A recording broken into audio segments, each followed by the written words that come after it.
A few moments later.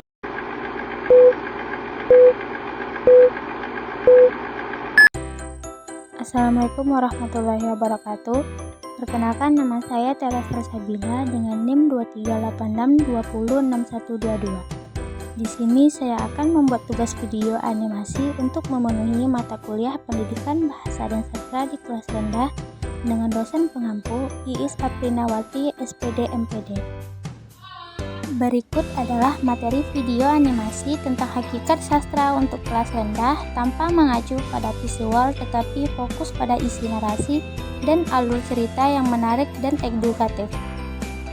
Judulnya yaitu Petualangan di Dunia Sastra untuk Anak. Halo adik-adik dan teman-teman, apa kalian pernah mendengar cerita sebelum tidur atau mungkin membaca buku bergambar tentang hewan-hewan yang bisa berbicara? Semua itu tergantung bagaimana dari dunia sastra. Tapi apa sih sebenarnya sastra itu? Sastra adalah karya berupa tulisan atau cerita yang menggunakan kata-kata indah. Lewat sastra, kita bisa belajar tentang kehidupan, imajinasi, dan bahkan menjelajahi tempat-tempat yang belum pernah kita kunjungi. Contohnya, kalian bisa membaca cerita tentang hujan ajaib atau pantun yang lucu membuat kita tersenyum. Nah, hari ini kita akan lebih banyak belajar tentang dunia sastra. Siap? Yuk kita mulai petualangannya. Apa saja sih jenis sastra yang cocok untuk anak-anak? Di dunia sastra, ada banyak jenis cerita dan karya yang cocok untuk anak-anak. Yuk kita kenali satu persatu. 1. Dongeng. Dongeng adalah cerita yang penuh keajaiban. Di dalamnya, kalian bisa bertemu dengan tokoh seperti putri yang cantik atau raja yang bijaksana dan binatang yang bisa berbicara.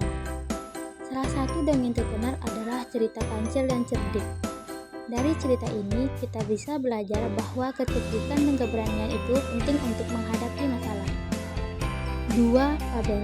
Fabel adalah cerita yang tokohnya adalah binatang tapi bukan binatang biasa, karena mereka bisa berbicara dan bertingkah seperti manusia.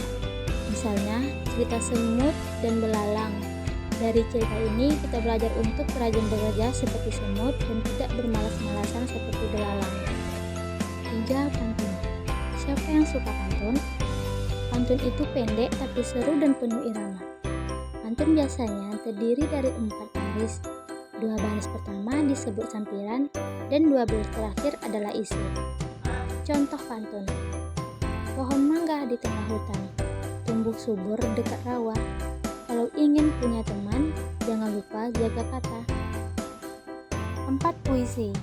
Puisi adalah karya sastra yang menggunakan kata-kata indah untuk menyampaikan perasaan. Dengan puisi, kita bisa menceritakan kebahagiaan, kesedihan, atau bahkan rasa cinta pada alam. Mengapa sastra penting untuk anak? Sastra itu tidak hanya seru, tapi juga penting untuk kehidupan kita. Kenapa? Yuk kita bahas bersama. 1. Melatih imajinasi. Lewat cerita dan puisi, kita bisa membayangkan hal-hal yang belum pernah kita lihat. Misalnya, bagaimana rasanya tinggal di hutan bersama binatang atau menjadi seorang pahlawan yang menyelamatkan desa. Imajinasi membuat kita lebih kreatif. 2. Mengajarkan nilai-nilai kehidupan. Banyak cerita yang mengajarkan kita tentang kejujuran, kerja keras, dan persahabatan.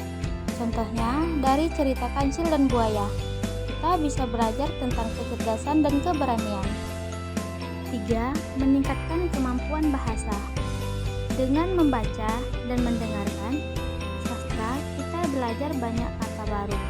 Kita juga belajar cara bercerita dan menulis dengan lebih baik. 4. Menghibur.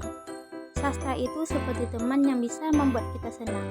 Membaca cerita lucu atau pantun jenaka bisa membuat kita tertawa dan merasa lebih bahagia. Ciri-ciri sastra untuk anak. Sastra untuk anak-anak itu punya ciri khas loh. Ayo kita pelajari. 1. Bahasanya sederhana. Kata-kata yang digunakan mudah dipahami. Contohnya, cerita menggunakan kata main, makan, atau teman. 2. Penuh imajinasi. Cerita sering tentang hal-hal ajaib seperti binatang yang bisa berbicara atau anak kecil yang pergi ke bulan. 3. Menghibur dan mendidik. Selalu Selain seru, cerita juga mengandung pesan moral yang membuat kita menjadi lebih baik. Apa saja yang bisa dilakukan anak-anak dengan sastra? Teman-teman dan adik-adik, ada banyak hal yang seru yang bisa kalian lakukan dengan sastra. Yuk kita coba beberapa kegiatan berikut. 1. Mendengarkan dongeng. Kalian bisa meminta orang tua atau guru untuk bercerita sebelum tidur atau sebelum belajar. 2. Membaca buku cerita. Coba baca buku cerita yang kalian suka. Misalnya, cerita tentang hewan atau pahlawan.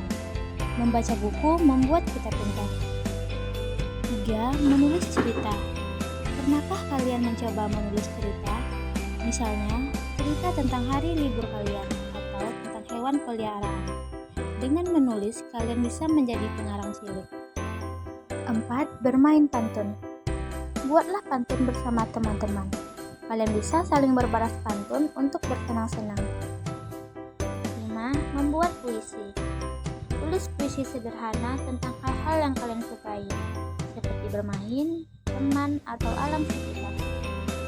Ayo cintai sastra. Nah, teman-teman dan adik-adik, sekarang kalian sudah tahu apa itu sastra, jenis-jenis sastra, dan kenapa sastra itu penting.